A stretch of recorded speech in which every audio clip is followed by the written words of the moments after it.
Bonsoir. Good evening. Today, the United States informed us they will be imposing 25% tariffs on Canadian exports to the United States and 10% on Canadian energy. A decision that, should they elect to proceed with, should take effect on Tuesday, February 4th. Cette décision met en péril une relation économique historique. Une relation qui a été la source de tellement de richesses, de prospérité et de possibilités des deux côtés de la frontière. Tonight, first, I want to speak directly to Americans, our closest friends and neighbors. This is a choice that, yes, will harm Canadians, but beyond that, it will have real consequences for you, the American people. As I have consistently said, tariffs against Canada will put your jobs at risk, potentially shutting down American auto assembly plants and other manufacturing facilities. They will raise costs for you, including food at the grocery stores and gas at the pump. They will impede your access to an affordable supply of vital goods crucial for U.S. security, such as nickel, potash, uranium, steel, and aluminum. They will violate the free trade agreement that the President and I, along with our Mexican partner, negotiated and signed a few years ago. But it doesn't have to be this way. As President John F. Kennedy said many years ago, geography has made us neighbors, history has made us friends, economics has made us partners, and necessity has made us allies. That rang true for many decades prior to President Kennedy's time in office and in the decades since. From the beaches of Normandy to the mountains of the Korean Peninsula, from the fields of Flanders to the streets of Kandahar, we have fought and died alongside you.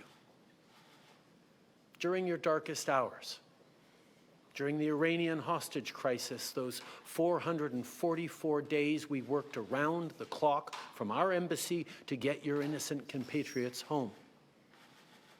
During the summer of 2005, when Hurricane Katrina ravaged your great city of New Orleans, or mere weeks ago, when we sent water bombers to tackle the wildfires in California. During the day the world stood still, September 11th, 2001, when we provided refuge to stranded passengers and planes, we were always there, standing with you, grieving with you, the American people. Together, we've built the most successful economic, military, and security partnership the world has ever seen. A relationship that has been the envy of the world. Yes, we've had our differences in the past, but we've always found a way to get past them. As I've said before, if President Trump wants to usher in a new golden age for the United States, the better path is to partner with Canada, not to punish us. Canada has critical minerals, reliable and affordable energy, stable democratic institutions, shared values, and the natural resources you need. Canada has the ingredients necessary to build a booming and secure partnership for the North American economy, and we stand at the ready to work together. Let's take a moment to talk about our shared border. Our border is already safe and secure, but there's always more work to do. Less than 1% of fentanyl, less than 1% of illegal crossings into the United States come from Canada. But hearing concerns from both Canadians and Americans, including the American president himself, we're taking action. We launched a $1.3 billion border plan that is already showing results, because we too are devastated by the scourge that is fentanyl, a drug that has torn apart communities and caused so much pain and torment for countless families across Canada, just like in the United States. A drug that we too want to see wiped from the face of this earth. A drug whose traffickers must be punished. As neighbors, we must work collaboratively to fix this. Unfortunately, the actions taken today by the White House split us apart instead of bringing us together. Tonight, I am announcing Canada will be responding to the U.S. trade action with 25% tariffs against $155 billion worth of American goods. This will include immediate tariffs on $30 billion worth of goods as of Tuesday, followed by further tariffs on $125 billion worth of American products in 21 days' time to allow Canadian companies and supply chains to seek to find alternatives. Ce soir, j'annonce la réplique du Canada, des tarifs douaniers de 25% sur 155 milliards de dollars de marchandises américaines. Dès mardi, 30 milliards de dollars de produits américains vont être touchés par ces tarifs et dans 21 jours, pour donner le temps aux compagnies canadiennes de trouver des options alternatives, ce sera le cas pour 125 milliards de dollars de marchandises de plus. Like the American tariffs, our response will also be far-reaching and include everyday items such as American beer, wine, and bourbon, fruits and fruit juices, including orange juice, along with vegetables, perfume, clothing, and shoes. It'll include major consumer products like household appliances, furniture, and sports equipment, and materials like lumber and plastics, along with much, much more. And as part of our response, we are considering, with the provinces and territories, several non-tariff measures, including some relating to critical minerals, energy, procurement, and other partnerships. We will stand strong for Canada. We will stand strong to ensure our countries continue to be the best neighbors in the world. With all that said, I also want to speak directly to Canadians in this moment. I'm sure many of you are anxious, but I want you to know we are all in this together. The Canadian government, Canadian businesses, Canadian organized labor, Canadian civil society, Canada's premiers, and tens of millions of Canadians from coast to coast to coast are aligned and united. This is Team Canada at its best. Plus tôt aujourd'hui, j'ai parlé avec les premiers ministres de toutes nos provinces et territoires. On est unis et solidaires. Ils ont tous appuyé notre approche. On est aussi alignés pour faire tomber les obstacles qui freinent le commerce entre nos provinces et territoires et rendre ça plus facile pour les consommateurs de choisir des produits de chez nous. Il y a quelques minutes, je me suis entretenu avec Mme Sheinbaum, la présidente du Mexique, notre autre partenaire nord-américain, qui a lui aussi été la cible de tarifs douaniers aujourd'hui. On s'est engagé à travailler ensemble pour y faire face. Il s'agit d'une menace qui vise l'ensemble du pays, et ça m'a fait chaud au cœur de voir autant de nos leaders répondre à l'appel et s'engager pour qu'aucun Canadien ne soit laissé pour compte. Notre gouvernement va être là pour les Canadiens, on va être là pour vous, mais en même temps, j'ai quelque chose à vous demander. Je vous demande d'être solidaires les uns des autres. Beaucoup d'entre nous vont être affectés par tout ça et vont vivre des moments difficiles. Je vous demande d'être là les uns pour les autres, d'être là pour vos amis, vos voisins et vos compatriotes. D'un océan à l'autre, les Canadiens sont très différents. On parle de différentes langues, on a de différentes croyances, on a de différentes opinions, de différentes idées. Mais quand on reste unis, on puise notre force dans cette différence. And now is also the time to choose Canada. There are many ways for you to do your part. It might mean checking the labels at the supermarket and picking Canadian-made products. It might mean opting for Canadian rye over Kentucky bourbon, or foregoing Florida orange juice altogether. It might mean changing your summer vacation plans to stay here in Canada and explore the many national and provincial parks, historical sites, and tourist destinations our great country has to offer. C'est le temps de choisir des produits d'ici et d'appuyer des entreprises d'ici, d'appuyer nos producteurs agricoles, nos manufacturiers, nos travailleurs, nos entrepreneurs, nos artistes. It might mean doing all of these things or finding your own way to stand up for Canada. In this moment, we must pull together because we love this country. We pride ourselves on braving the cold during the long winter months. We don't like to beat our chests, but we're always out there, waving the maple leaf loudly and proudly to celebrate an Olympic gold medal.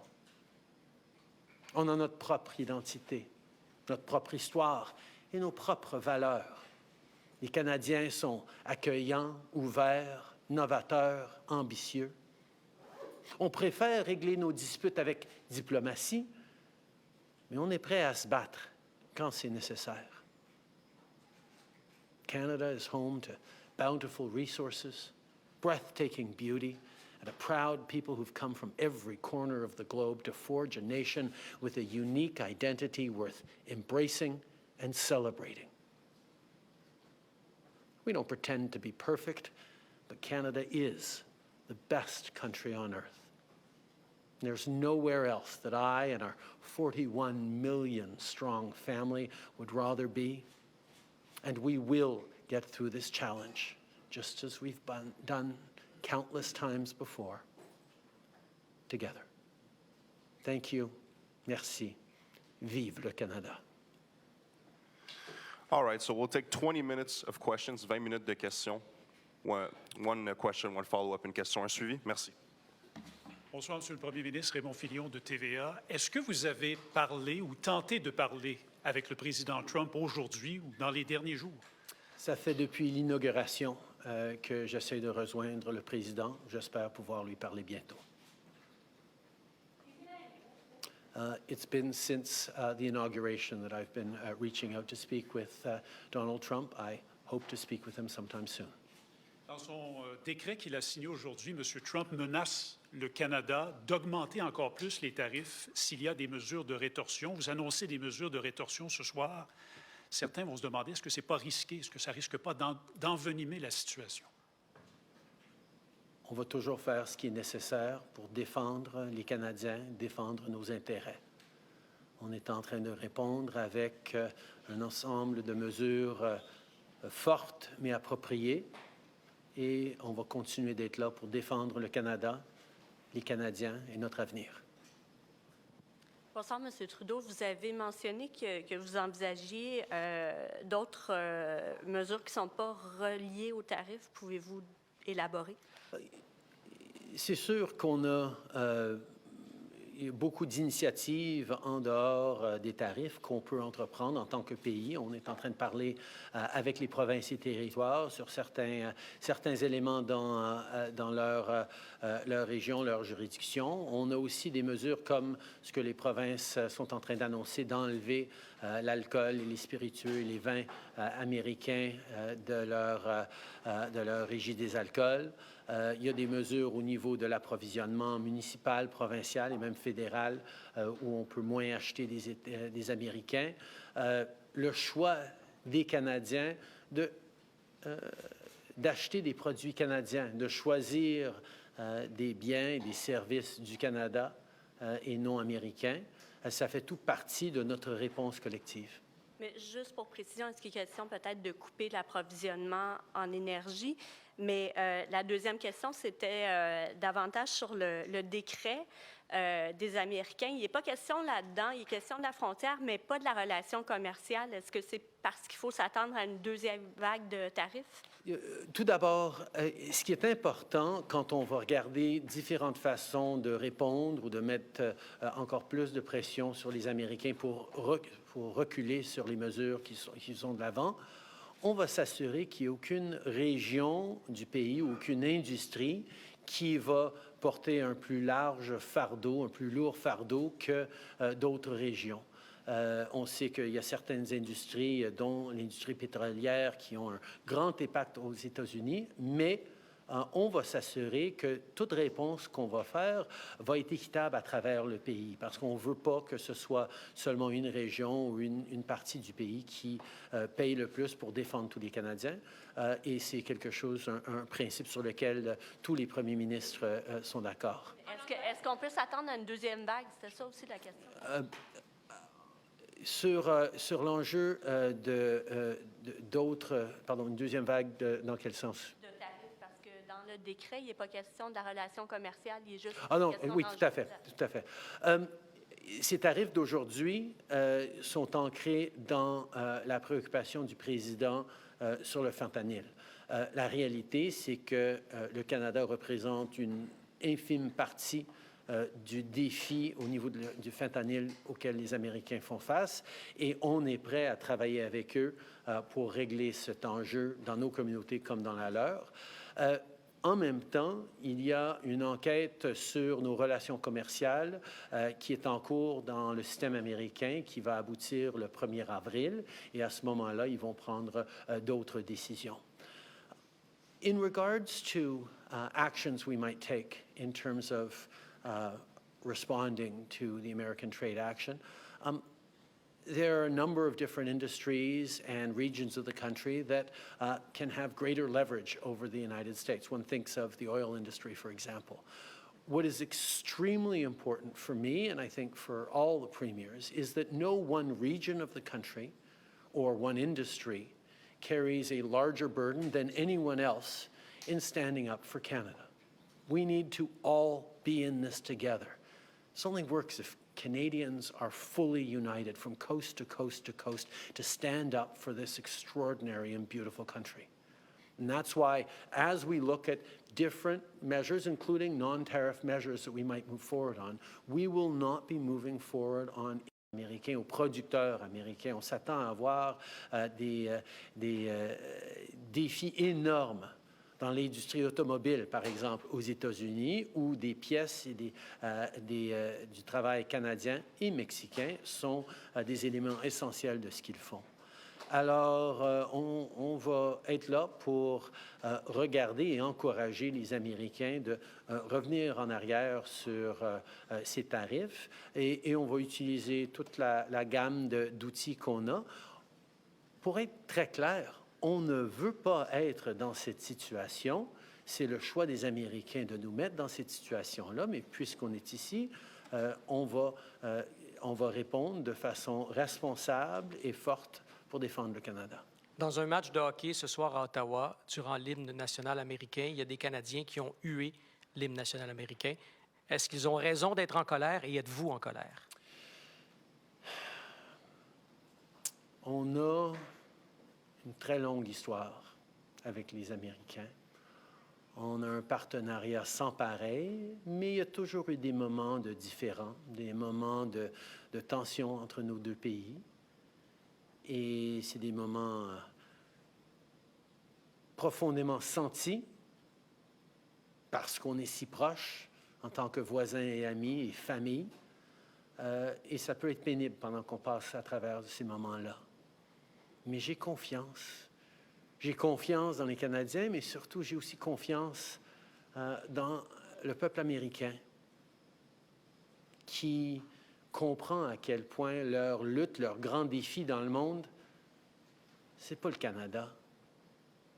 Et qu'en travaillant ensemble, on va pouvoir passer à travers ces moments pénibles pour en sortir encore plus fort. Est-ce qu'ils ont raison d'être en colère? Je pense que les Canadiens ne comprennent pas tout à fait pourquoi les Américains sont en train de cibler leurs meilleurs amis et leurs plus proches partenaires plutôt que d'autres pays dans le monde. En anglais? I think Canadians are a little perplexed as to why our closest friends and neighbors are choosing to target us instead of so many other challenging parts of the world. I don't think there's a lot of Americans who wake up in the morning saying, oh, damn Canada. Oh, we should really go after Canada.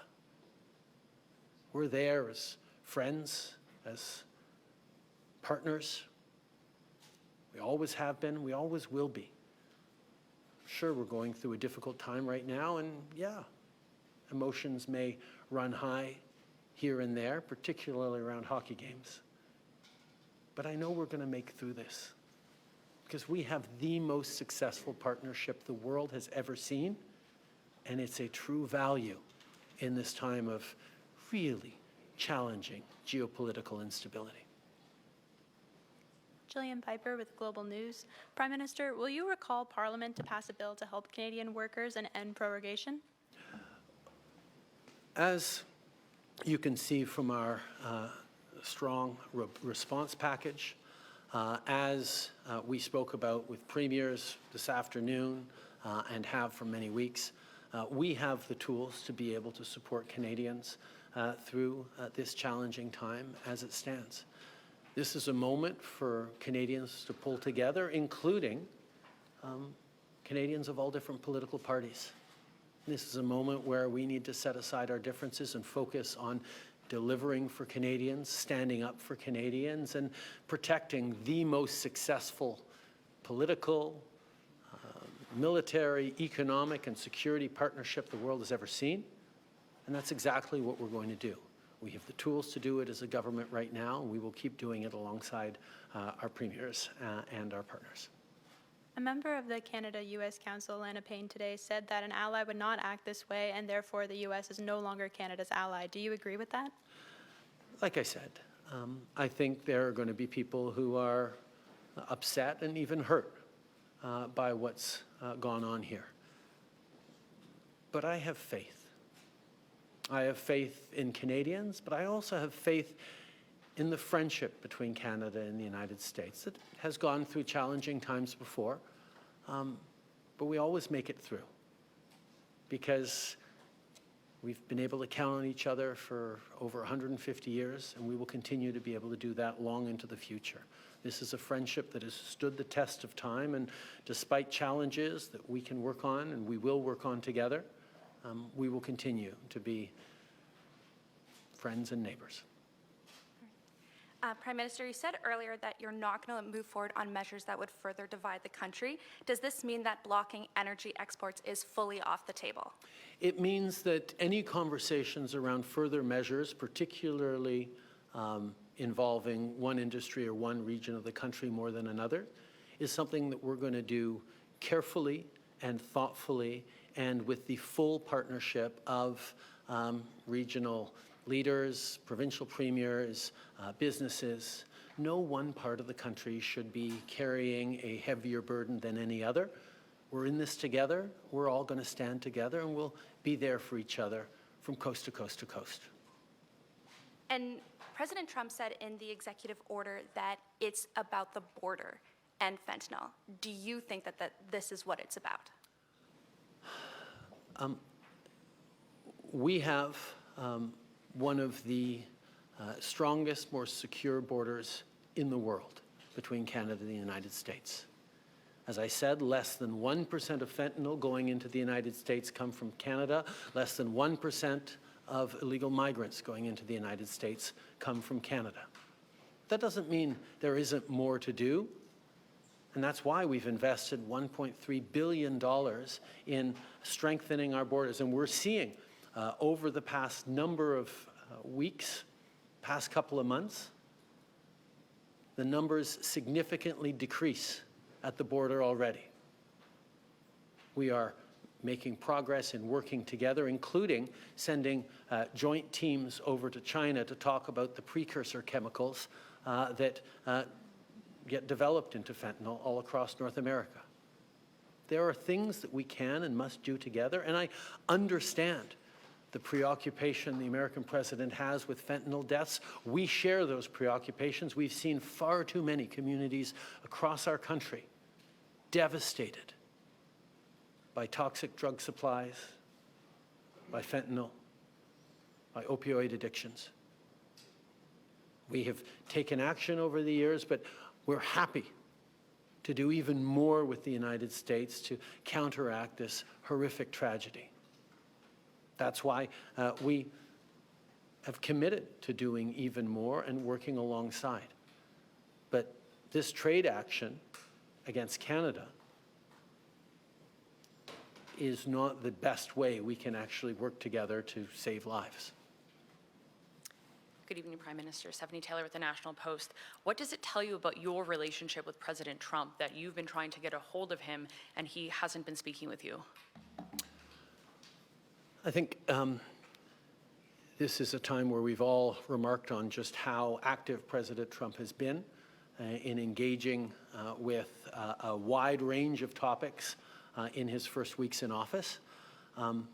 As you all know, I've had many good and substantive conversations with President Trump over the past months, where we've highlighted the work that we can do. Our ministers and officials have been engaging, in many cases like today, multiple times a day with their counterparts to talk through these issues, to move forward on areas of mutual concern.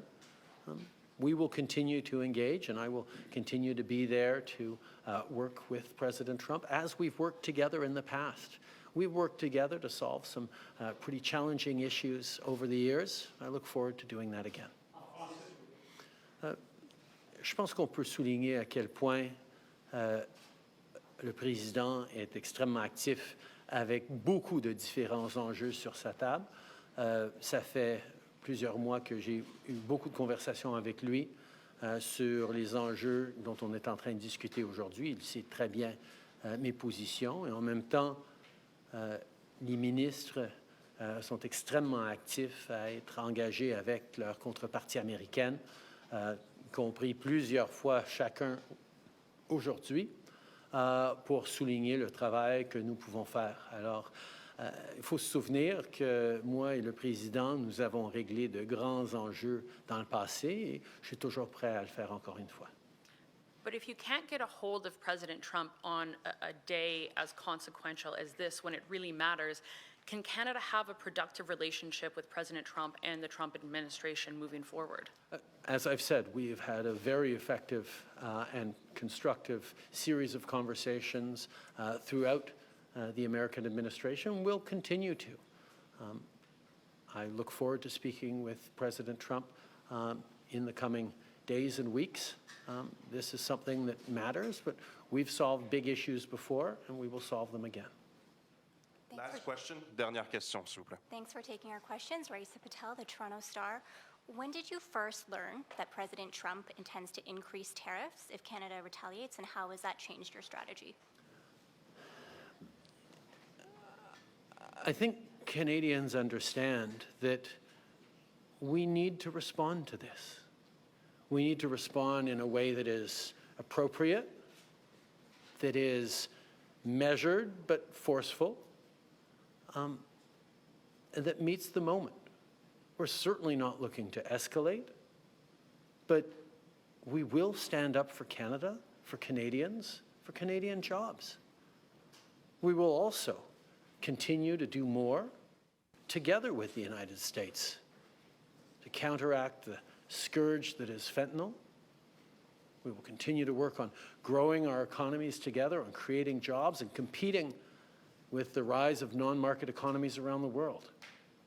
We can and will do things together, and that is my focus. My job is to stand up for Canadians. That's exactly what we're doing. But we're also standing up for the relationship between Canada and the United States, which, as I've said, is the most successful partnership and friendship the world has ever seen. You're dealing with the U.S. administration that says, there's nothing that you can do to stop this. We're not looking for any concessions. So do you see any conceivable way out of this because of that? The coming weeks will be difficult for Canadians, and they'll be difficult for Americans. The level of cooperation, the level of effective partnerships between our two countries that have been established over decades and generations means that this trade action